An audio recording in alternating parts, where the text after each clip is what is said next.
When the attack happened in Libya and Gaddafi was being taken down, a number of African presidents said, wait, hold. We will fly into Libya and we can have some kind of diplomatic conversations. The feedback from external actors to them was, if you fly into Libyan airspace, we cannot guarantee your security. I want you to think about that for a minute, that heads of state of the African continent were told this on our continent. And ladies and gentlemen, what is Libya today? What is Libya today? And it happened on our watch. It happened on our watch. You can understand right now that the African Union that we have is weak. It's weak because it's the African Union that failed to protect Gaddafi and many other leaders. As African lady said at the beginning, that look at the situation right now about genocide in South Africa. What African Union has said about those things? Because if they will say there is genocide in South Africa, they will come to South Africa. They will say they are coming to help the white South Africans. We know what happened. We have a little example in Libya. They intervened in Libya to help. They said many things about human rights, to protect civilian. So what if they will come to South Africa to protect civilian according to them? Are we ready to protect? Because we are silent right now. We are saying nothing to defend South Africa. We need all of us to raise our voices, to speak the truth, that what Trump has been told is not the truth. That is misinformation. That's not such kind of thing. We must understand what is behind of all these things. But we as Africans, we are waiting. We are waiting something to happen. Look what happened to Libya. What Libya looks like right now. So I think we Africans, we have problems. And it's we young people who are supposed to correct these mistakes, to change those things that our elders did. Recently you heard President Museveni. Of course, Museveni already confessed and apologized for failing to protect Gaddafi. But recently, Museveni has came out and apologized to Africans for the bad things he has done during his almost 30-something years in power. You see? So, but to apologize itself is not enough. We wish other leaders, before reaching the point of apologizing, let us do what is good and right. Let us unite. Have asking you the question, if these people will come to Captain Ibrahim Traoré, are we ready to protect him? The African Union that we have, that has already suspended Burkina Faso, will protect Captain Ibrahim Traoré? I don't think so. I don't think so.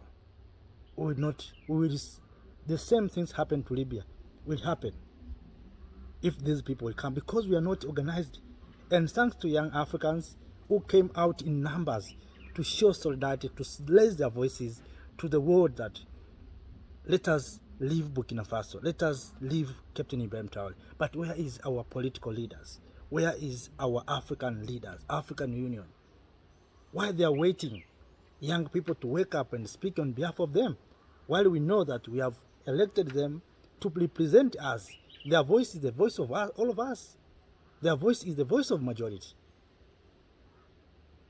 There's something wrong. There's something wrong.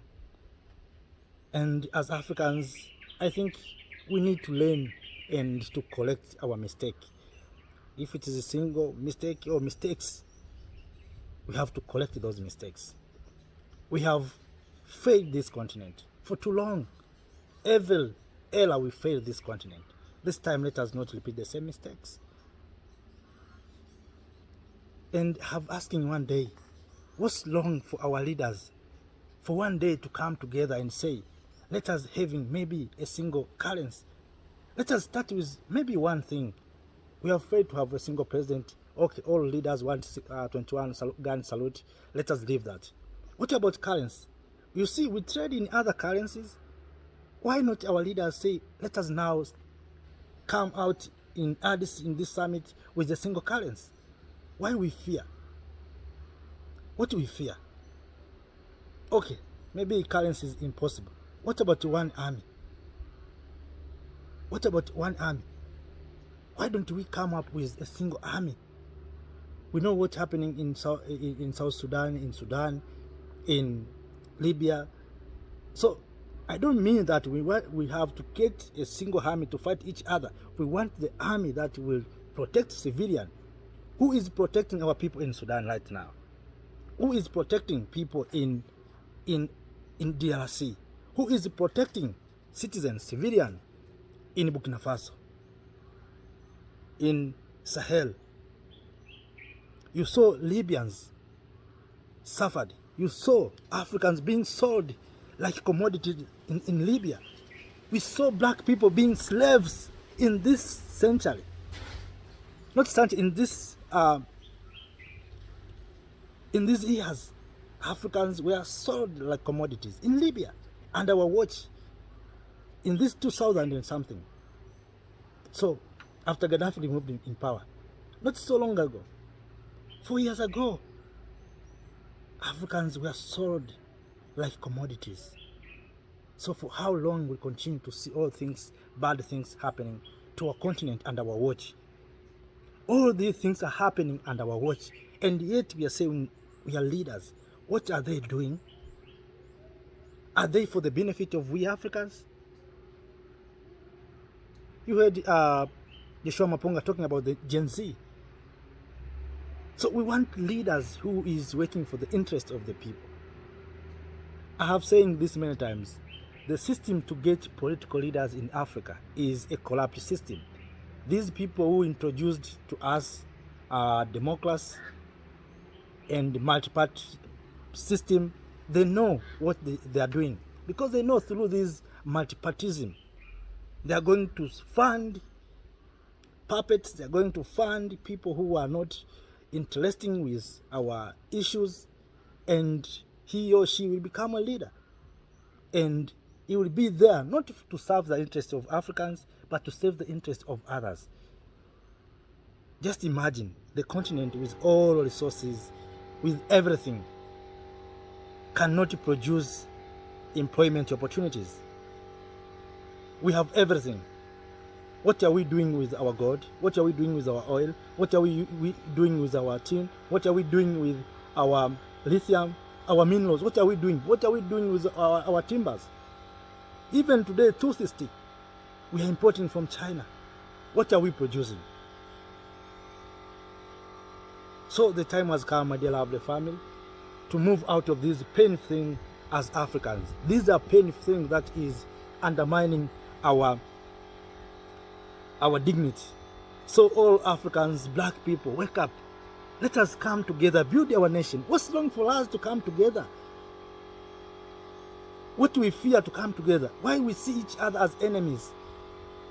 We are brothers and sisters.